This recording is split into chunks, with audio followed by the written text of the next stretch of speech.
Everybody, it's Sheryl from Tutoring with Sheryl, the tech coach for tutors.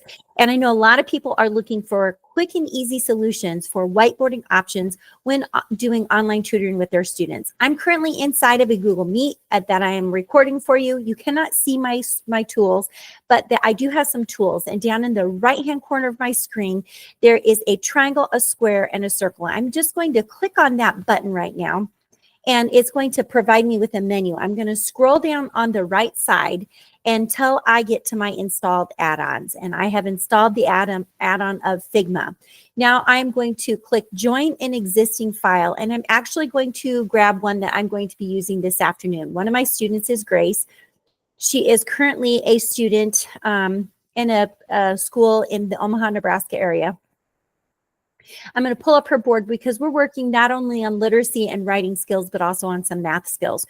So you can see that I've already uploaded some things inside of the Figma board for her. And I've also used her board for other recordings. And really, I've kept this information here historically for her to come back to. On the right-hand side of the board, I can simply go up and make this larger so that you can see the things that I've installed in here. And then, whoops, got to grab the hand if I want to move the board. I always forget that. Coming over here. So the center part I've had for quite a while. We've kind of come back to it a few times, and we have looked at multiples and factors and things like that for her. But you'll see over here on the right side of the board, okay, if I can get my hand to quit moving things around, you're going to see that I have downloaded a worksheet for her. It's got a clear background. And if I do a right click on that, I can lock it into place and then just move the board itself. So let's get the board to move. There we go. And she can come in here with her pen and she can simply, I'm trying to get that one off. I always do crazy things when I'm in here. She can just simply grab the pen and mark off the answers on here. So this will be a shared board for her. Now, how do I share this board? I'm simply going to come up here and push the share button. And then I can either get a code or I can just start the open session. And then I'm going to change anyone can edit this board so that she'd have the opportunity to edit. And then I can simply start that open session, share the link, and then she's on here. She's able to go. So how do I do that inside of my Google Meet? You still cannot see the back side of my screen. I don't believe you can see that, but there's a little box that has lines on it. It looks like a caption. When I click it, I can open it and then I can throw in the link to this board.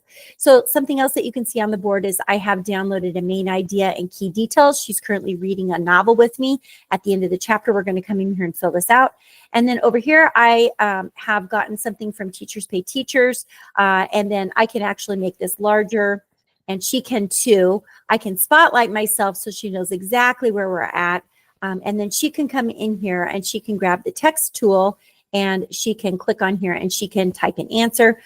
This is probably not one that I would have her handwrite because she's old enough to be doing some typing, but she could come in here and she could grab the highlighter and she could highlight any information that might be important to her. I'll just grab this summarizing lesson 1. That's a freehand, so it's not super straight, but we can see that. Or she could literally grab a sticky note and pop that sticky note right in here and put the answer on that. But I'm going to delete those right now because I don't want her to come in here and go, wait, Sheryl, what is that for? Oh, I might have to come back and do it, but there we go. We'll delete it by doing that. Okay, so that gives you an idea of just how easy this is. Now, I'm actually going to end this activity because I want to show you in the background, where do you get this at? Because you do need to know where to get this information at. So I'm going to come up to the top of my screen. I think what I'll do is I will just share my entire screen with you so that you can see what's going on here.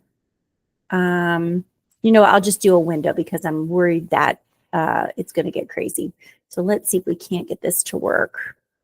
Oh, yeah, that's exactly what I thought was going to happen. But let's open up the Figma for Education board.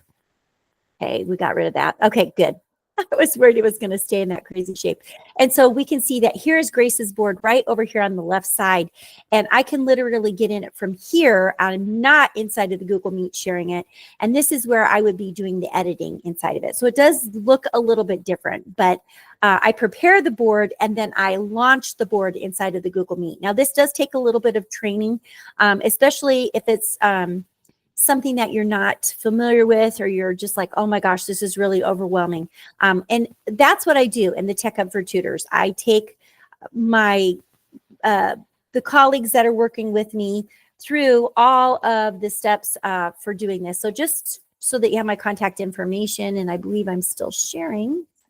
It looks like I am. So I'm going to come up here to the Tech Coach for Tutors, and you can find this by going to tutoringwithsheryl.tutorbird.com/tech coach for tutors, all hyphenated. And you can kind of learn a little bit more about the Tech Hub for Tutors, and you can simply just fill out a contact form, and I'll get back in touch with you and share all the juicy details. So now I've got this crazy board, and that's a great way to end the presentation. To infinity and beyond. You guys make it a great day, and as usual, keep the learning going.